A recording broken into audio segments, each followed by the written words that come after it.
ہے، ہمیں قرآن کیا کہتا ہے۔ صرف ماں باپ کے بارے میں ذرا سنو، میں نے جو قرآن مجید فرقان حمید کی آیت آپ کے سامنے تلاوت کی ہے، اللہ پاک نے فرمایا محبوب جب یہ پیسے والے لوگ، مالدار لوگ آپ سے آ کے سوال کریں یسألونک ماذا ينفقون، یہ پیسہ کہاں پہ خرچ کریں، کس جگہ کے اوپر یہ دولت خرچ کریں جس سے خدا اور مصطفیٰ راضی ہو جائیں، سنو اللہ کا قرآن کیا کہتا ہے، فرمایا یسألونک ماذا ينفقون، محبوب جب یہ آپ سے آ کے سوال کریں کہ یہ پیسہ اور دولت کہاں پہ خرچ کریں، قل ما انفقتم، میرے محبوب آپ اپنی زبان پاک سے اعلان فرما دیں خدا تمہاری اس دولت سے پیار کرے گا، خدا تمہارے اس پیسے سے محبت کرے گا، خدا تمہارے اس پیسے کو درجہ قبولیت عطا فرمائے گا۔ کس پیسے کو درجہ قبولیت عطا فرمائے گا، فرمایا ما انفقتم من خیر فللوالدین، جو پیسہ تم اپنے بوڑھے باپ اور بوڑھی ماں کے اوپر خرچ کرو گے، اور تمہیں گارنٹی مل رہی ہے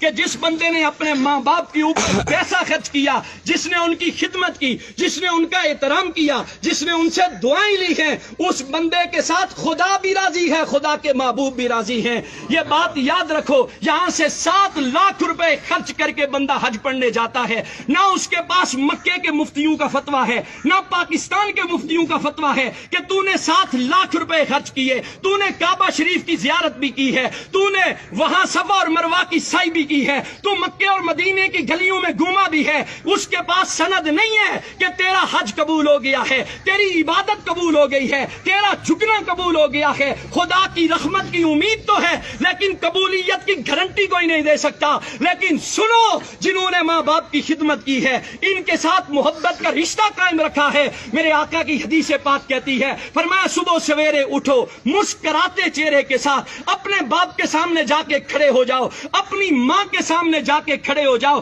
ہنستے مسکراتے چہرے کے ساتھ، ان کی خدمت تو بات کا درجہ ہے، ان کو پیسے دینا تو بات کا درجہ ہے، صرف اپنے ماں باپ کی مسکراتے چہرے کے ساتھ ان کی زیارت کر لو۔ حضور علیہ الصلوۃ والسلام نے فرمایا گارنٹی ہے اسے کہ میرا رب اسے مقبول حج کا ثواب عطا فرمائے گا۔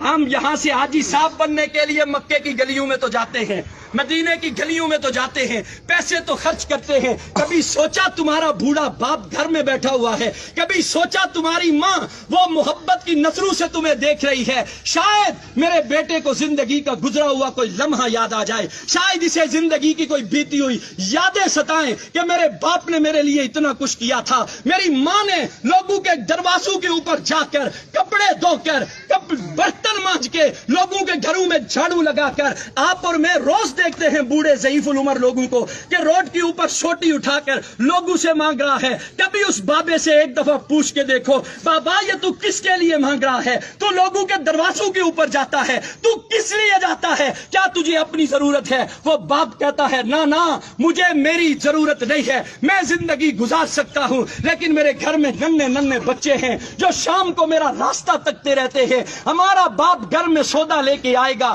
ہمارے لیے اناج لے کے آئے گا، وہ سارا دن دھوپ کے اندر رہ کر محنت کر کے تمہارے لیے لا کے وہ خرید کر کے لاتا ہے، کبھی تمہارے دل کے اندر حیا پیدا نہیں ہوئی؟ آج تمہارا باپ تمہارے سامنے کھڑا ہے اور ہماری یہ نوجوان نسل اپنے باپ سے کہتی ہے او جی تساں ڈن بھائی ہوئی جی انہاں دا دماغ یا کملا کرنا سڑکیں چنی تے سڑے جوان اپنے پیو نے بارے چیا گلاں نے پاپا تس ناراض نہ ہویا سڑے ابے اور نے دماغ یا کملا کرنا محلے والے گچیا نے سڑے اما نے دماغ یا کملا کرنا۔ میں حیران ہوتا ہوں ایسی اولاد پر۔ یاد رکھ لو جو قرآن اور حدیث ہمیں پیغام دیتا ہے، خدا کی عزت کی قسم کھا کے کہتا ہوں خدا دولت سے پیار نہیں کرتا، جو دولت ماں باپ پہ خرچ نہ کرو، وہ تمہارے سجدے، تمہاری عبادات، تمہاری ریاضات، تمہارا قرآن کی تلاوت کرنا، اگر تمہارے بوڑھے ماں باپ تم سے ناراض ہیں تو یہ بات دل سے نکال دو، خدا تمہارے سجدوں کو قبول کرے گا، خدا تمہاری عبادت کو قبول کرے گا۔ ماں کا تو کیا کہنا میرے بھائی، ماں تو زمانے کی وہ ہستی ہے جسے قرآن نے چاند کہا ہے، ساری کائنات ایک طرف ہے، ماں کی ہستی ایک طرف ہے۔ ماں جیسا تو اللہ نے کائنات کے اندر کسی کو پیدا ہی نہیں کیا ہے، وہ ماں جس